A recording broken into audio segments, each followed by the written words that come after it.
এখন আমরা শিখব ভগ্নাংশের তুলনা। আমরা দুটো ভগ্নাংশ নেই, 5/7 এবং 2/3। ভগ্নাংশের তুলনা আমরা তিনভাবে করতে পারি। প্রথমভাবে করতে পারি যেটা আমরা দেখি, আমরা দেখতে পাচ্ছি এখানে 5/7 আছে এবং এখানে 2/3 আছে। এই ভগ্নাংশটির লবের সাথে যদি এই ভগ্নাংশটির হর গুণ করি তাহলে হয় 3×5 = 15, সেটা আমরা বাম পাশে লিখব। আবার এই ভগ্নাংশের হরের সাথে এই ভগ্নাংশের লব যদি আমরা গুণ করি তাহলে হয় 7×2 = 14, এটা আমরা ডান পাশে লিখব। এখন যেই বাম পাশ অথবা ডান পাশ যে পাশ বড় হবে সেটি হবে সবচেয়ে বড় ভগ্নাংশ। এখানে 15 বড়, সুতরাং 5/7 হবে বড় ভগ্নাংশ। আবার আমরা হরের লসাগুর মাধ্যমেও ভগ্নাংশের তুলনা করতে পারি। এই দুটো ভগ্নাংশের ক্ষেত্রে হর 7 এবং 3-এর লসাগু হয় 21।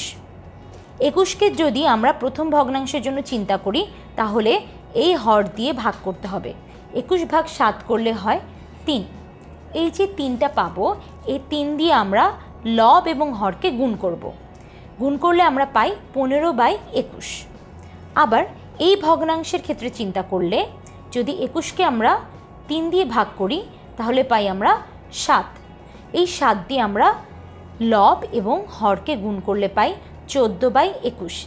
এই দুটো ভগ্নাংশের মাঝে আমরা দেখতে পাচ্ছি যে হর একই রকম, কিন্তু এই ভগ্নাংশটির লব বড় এই ভগ্নাংশের চেয়ে, তাহলে বড় ভগ্নাংশটি হবে 5/7।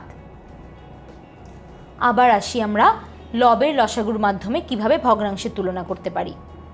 আমরা যদি 5 এবং 2 লবের লসাগু নির্ণয় করি তাহলে পাই 10। একইভাবে এই ভগ্নাংশটির জন্য 10কে যদি আমরা 5 দিয়ে ভাগ করি তাহলে পাই 2। 2 যদি আমরা লব এবং হরকে গুণ করি তাহলে পাই 10/14। আবার 10/2 যদি করি তাহলে পাই 5। 5 দিয়ে যদি আমরা 2/3কে গুণ করি তাহলে পাই 10/15। এখানে দেখতে পাচ্ছি আমরা লব একই রকম। লব যখন একই রকম হবে তখন যেই ভগ্নাংশটির হর ছোট হবে সেই ভগ্নাংশটি হবে বড় ভগ্নাংশ। তাহলে এখান থেকে দেখতে পাচ্ছি যে আমরা এই ভগ্নাংশটি বড়। তাহলে আমরা একটা জিনিস খেয়াল রাখবো অবশ্যই, যখন কিনা আমরা হর একই রকম করব তখন যেই ভগ্নাংশের লব বড় হবে সেই ভগ্নাংশটি বড় হবে।